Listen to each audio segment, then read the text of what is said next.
Hi, everybody. This is Lynn Hart with Invest St. Louis and St. Louis Real Estate Co., brokered by Real Broker LLC. And today we're going to talk about cash flow. So, a lot of people that are coming, newer people that are coming to me looking to start investing, don't really know what to expect in cash flow. And usually that's just because they're not familiar enough with the common numbers that are going to impact them when they are buying a multifamily in St. Louis. And just for a good measure, we are talking about 2 to 4 units for the most of this. Most of the concepts will apply to larger buildings, but some of the utilities, how they're paid and how they're run, move around a little bit when you get to bigger buildings. So, first thing that somebody wants to do, that you would want to do if you're going to try to figure out, what kind of money are you going to see from an investment, is you there are a lot of ways you could do this, I guess, right? There are a million calculators out there, and you can really overthink it.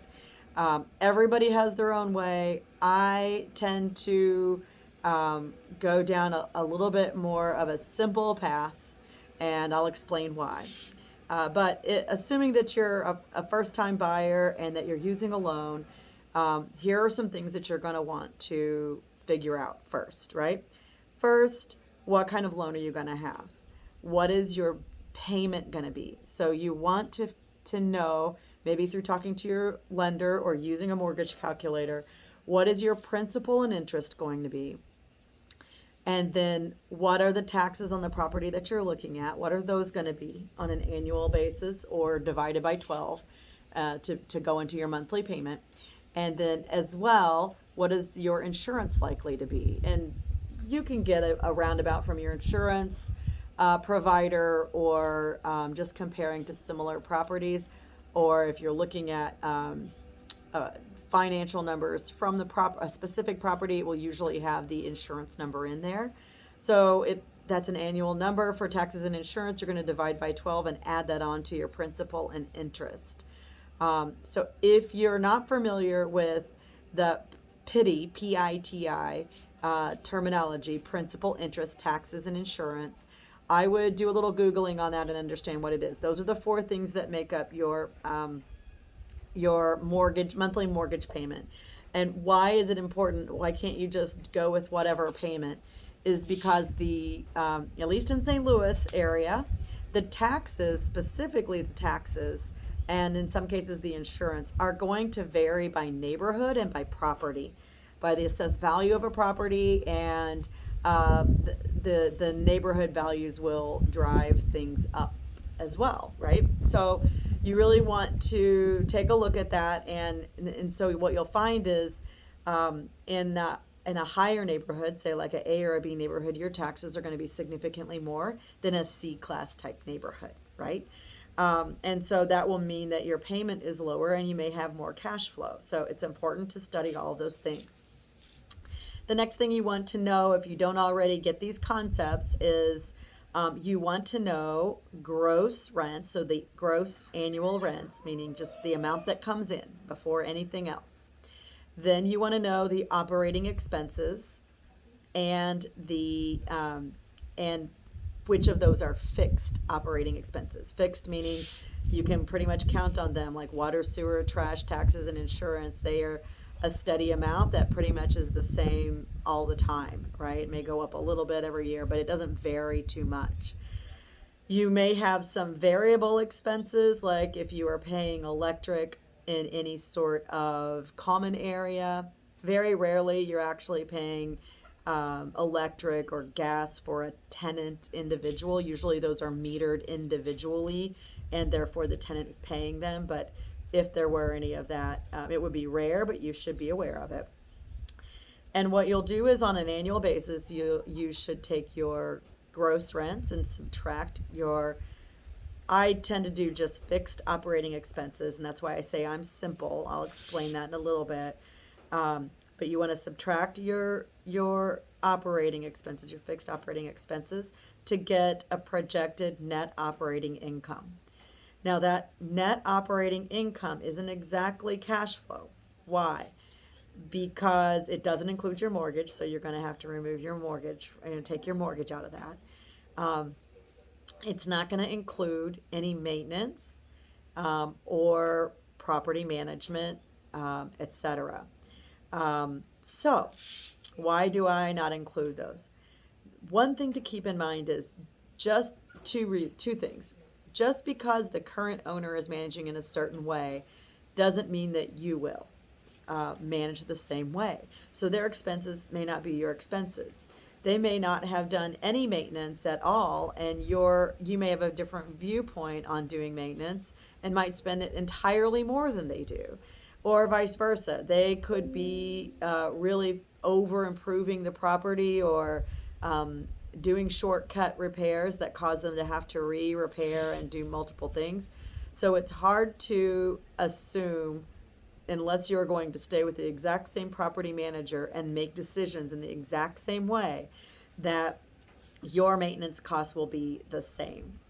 As well, you need to take a close look if you're looking at those expenses, making sure that the maintenance expenses are not including any capital expenses. Capital expenses would be things like replacing a roof that you're definitely not going to do the next year. So you want to take a real good look at those, and remove your mortgage so that you can see the total amount of projected cash flow. And then you can make decisions about things like, do you raise rents when you have the opportunity? Do you improve a building? Does it make sense to improve a building? For example, sure, you could put a kitchen into an apartment, but if that apartment is renting at $750 today and it's going to rent at $850 after the improvement, then you're really only getting $1,200 in a year more for what's likely to be a $5,000 update. Just depends what you do. So you have to, it's not a set it and forget it thing. As you're making your maintenance decisions, you really have to pay attention to those. So these are the things that can make a deal work or not make a deal work, is your flexibility and how you look at decision making and its impact on the amount of cash flow that you do get.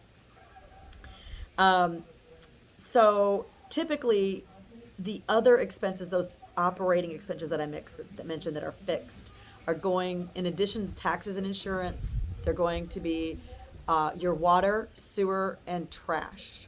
And those are the typical landlord paid utilities on a multifamily building in St. Louis. It's probably different in every city. It just turns out that most of our apartment buildings have separately metered electric and gas, but not water, sewer, or trash. So those are things that, as a landlord, you should expect to be responsible for the most part of the time. So a lot of this is about doing the math. I would say do some basic math and take a look at the big things. You can also use a variety. When I say I do things simply, you could use a variety of calculators that will really go over the top, using a lot of assumptions. So assumptions that expenses are 50% of the gross income, assumptions that a certain rate of vacancy is a set number, or that an occupancy level is a certain way. And those things, I think I've mentioned this in another one of the videos, I believe, and I know that it really makes a difference as to how you're managing that building, how you're doing it yourself, or how you are working with a property manager. So if you're using the same property manager, how you as the owner are interacting with your property manager, your expectations, how they perform, or how closely you watch if they're not performing the way that you would expect them to. All of those things play into this, right? So if you start to have delinquent tenants and nobody's paying attention, or they're telling you, but you as the owner are not taking actions to remove delinquent tenants, minimize vacancy, maximize your occupancy, there's a lot that goes into that. So your occupancy can be affected by how good or how poorly you treat your tenants. If it's a hassle for them to get work orders done, and you are kind of not taking care of the building, a tenant who's paying a good rent isn't going to want to live in your building for long. They're going to get frustrated and move out. On the other hand, if your rents are reasonable and you take really good care of the building, the right tenants will stay for a long time. The ones that are not the right tenants, maybe you made a bad selection in your choosing of tenants, those there are actions on your part and the property manager's part, depending on whose responsibility it is in the relationship and who's actually making sure that it happens, to ensure that you take action on delinquent tenants right away. If you sit on things for 3 months before you start taking action, then you're going to have a lot more vacancy, a lot lower gross income, and a lot lower cash flow. And so the way that you handle that versus the way that a current owner handles that can be drastically different. And a lot of times you're not going to know how they're handling those things, or how their property manager is handling things, or if their property manager is having problems getting in touch with the owner to make decisions and get things approved. There's just a lot that goes into that.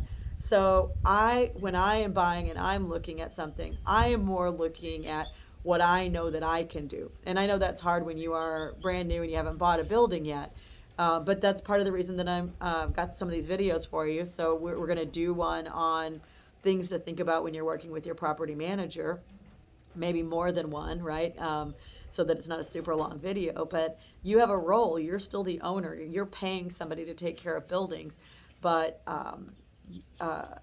I'd love to think that it could be a set it and forget it thing with property management. But if you're not watching your income and knowing exactly kind of what's going on with it, then I wouldn't expect to have great results. You have to be at least overseeing that to your satisfaction, if not involved when it's not going to your satisfaction, or involved to make sure that it goes to your satisfaction and things move along quickly when they need to. So just a few ideas about cash flow and how you can calculate it, and how your actions make a difference in those variable numbers. And that is why I don't use some of these more robust calculators that assume a certain amount. I'm solving for a good performance, and I will continue to do that and try to have a higher occupancy and lower vacancy rates, etc., low delinquencies. So tell me what you think. Do you have questions about that? Are you struggling to figure out cash flow? Anything that you would want to go over that I could help with? Leave me some comments below and let me know what your viewpoints are on cash flow, or what your questions are. And please do subscribe. I hope that you are finding these videos helpful. And if not, you'll give me some feedback on how to make it more helpful. And I look forward to meeting you. I'll respond to all the comments that I get personally, and hopefully set up a time to meet with you one-on-one. Have a great afternoon, and we'll see you next time.